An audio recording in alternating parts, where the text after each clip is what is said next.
Hanya saja ada problem yang memang tidak bisa dinafikan. Keterlibatan misalnya oknum TNI, Mayor Teddy, yang pangkatnya begitu cepat, yang positioningnya dianggap meruntuhkan legitimasi undang-undang yang mengatur tata kelola pemerintahan.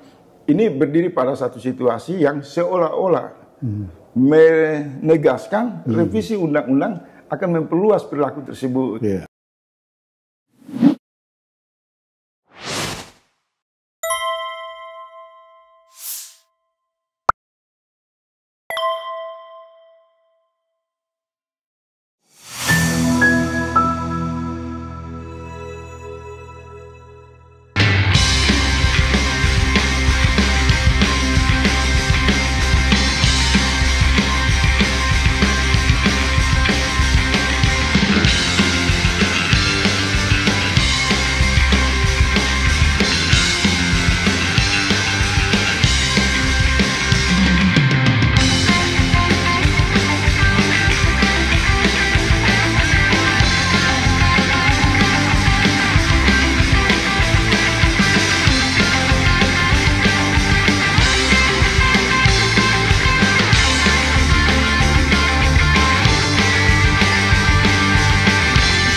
Sangat membahayakan bagi kepentingan anak bangsa, yaitu diskriminasi atau dikotomi sipil militer.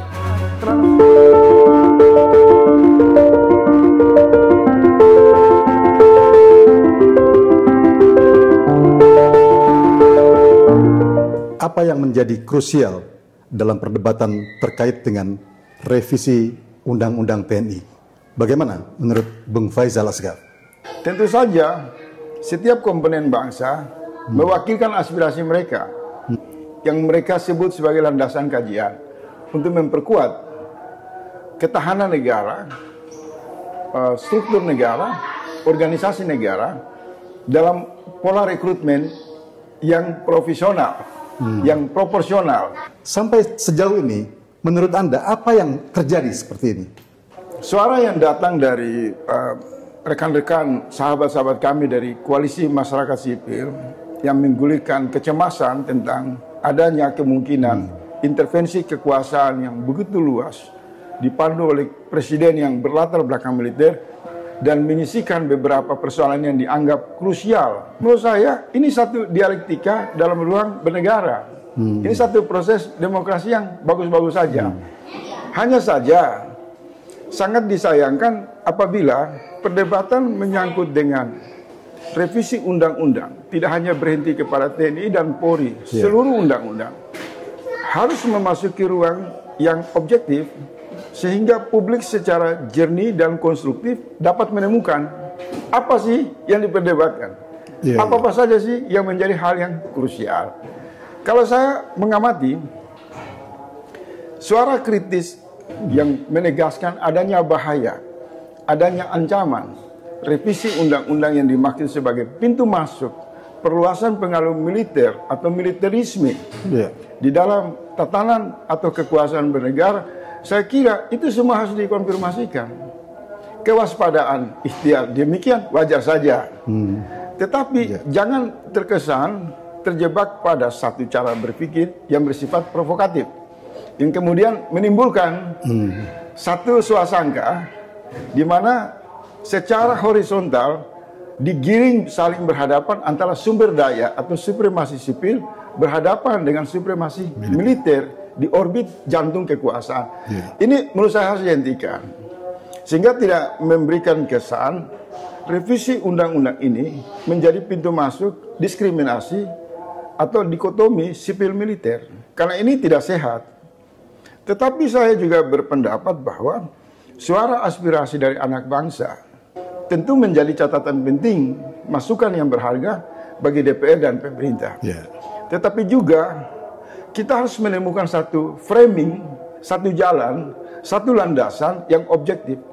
Sehingga undang-undang ini bisa dikonstruksikan ke dalam kerangka berpikir yang sungguh-sungguh, yang bijak, tidak bertabrakan dengan semangat konstitusi kita. Jadi perdebatan soal tarik-menarik revisi Undang-Undang TNI ini satu dinamika yang biasa saja. Dia memasuki di orbit perdebatan publik yang menurut saya sampai sejauh ini masih sehat.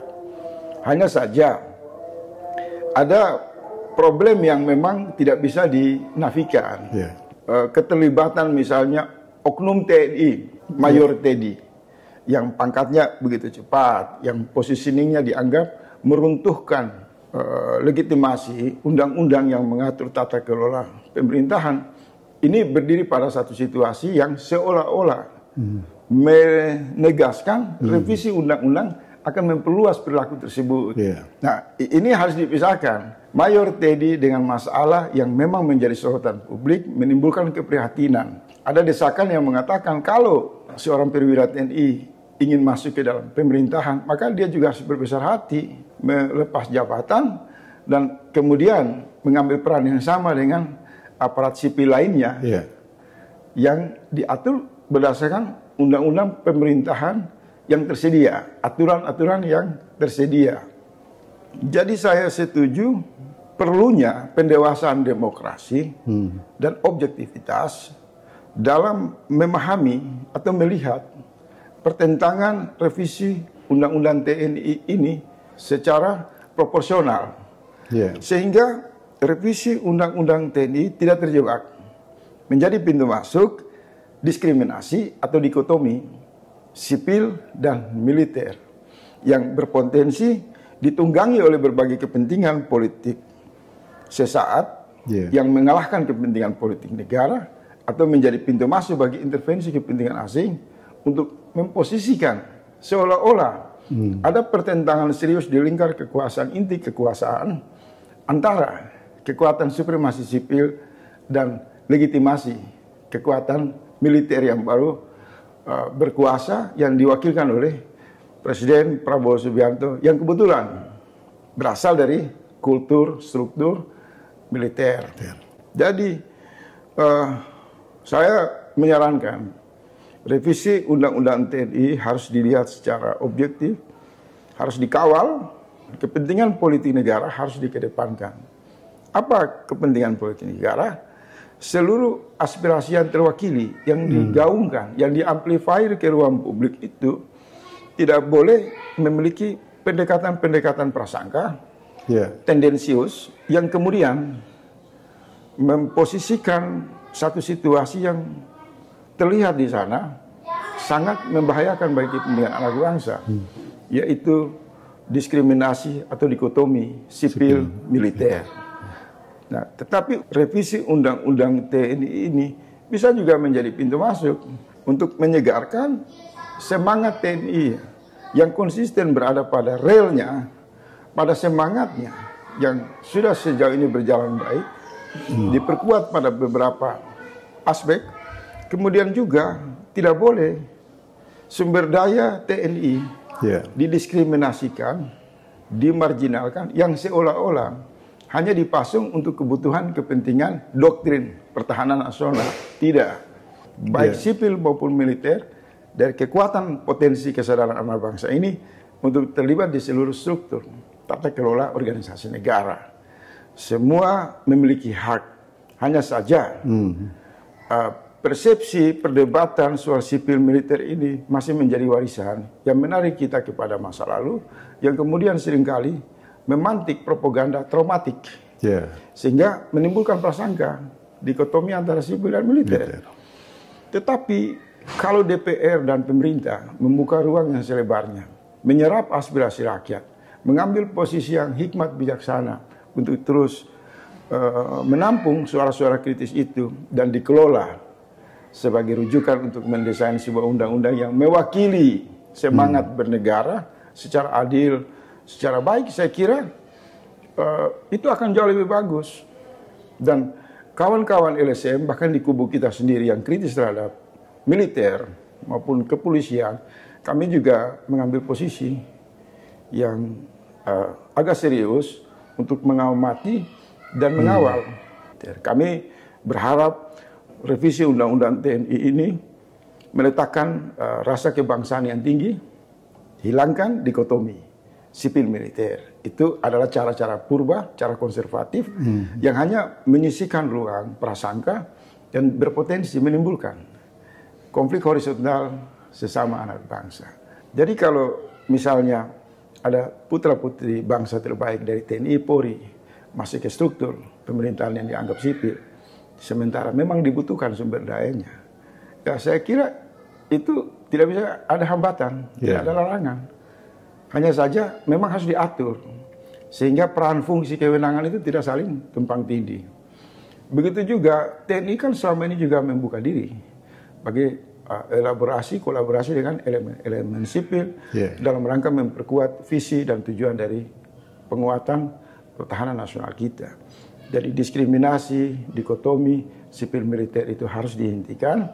Kita mengajukan kekuatan argumentasi berbasis data, objektivitas, dan kemudian mengawal proses revisi Undang-Undang TNI mencapai tujuan yang diharapkan oleh seluruh bangsa Indonesia.